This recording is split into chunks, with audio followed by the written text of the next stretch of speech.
this world were mine. Hey. Assalamualaikum dan salam sejahtera.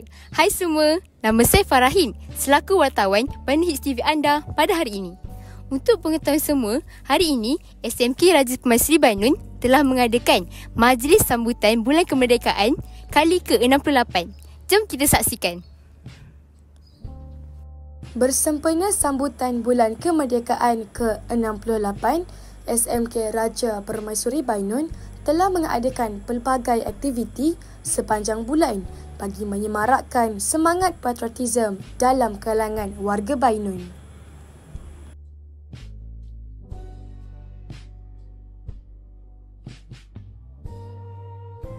Tidak dilupakan kepada semua warga Bainun kerana telah menjayakan pelbagai aktiviti yang memperkukuh semangat patriotik dan cinta akan negara. Baiklah, bersama saya adalah saudara Muafaz Itisham. Baiklah Muafaz, apakah pengalaman anda semasa dikelemaskan sajak dan bolehkah anda share serba sedikit tips-tips? Terima kasih untuk soalan yang telah diberikan. Alhamdulillah, saya dapat pengalaman ni sejak daripada kecil lagi, ya, dengan pendedahan daripada awal daripada ibu bapa, ya, kerana mak saya deklamator dan nenek saya tokoh sastera negara. Dan perkara ni saya dah menyertai banyak aktiviti dan program sehingga peringkat antarabangsa lah, kan, mana saya belajar puisi-puisi luar negara dan puisi-puisi dalam negara yang saya fikir boleh aplikasikan dalam sajak tu sendiri. Dan tips dia, jangan rasa takut sebab kita kena mendalami sajak ni. Sajak ni kita ingin menyampaikan, bukan bercerita sahaja tapi menyampaikan daripada hati apa yang kita nak sampaikan kepada pendengar lah. Dan saya juga dapat banyak lagi tips yang lebih terperinci daripada peserta yang dapat johan peringkat kebangsaan, legenda-legenda dan sebagainya lah.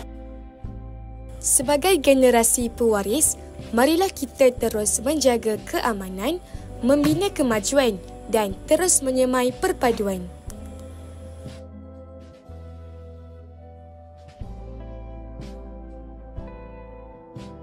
Wah, banyak juga pertandingan yang telah diadakan ya.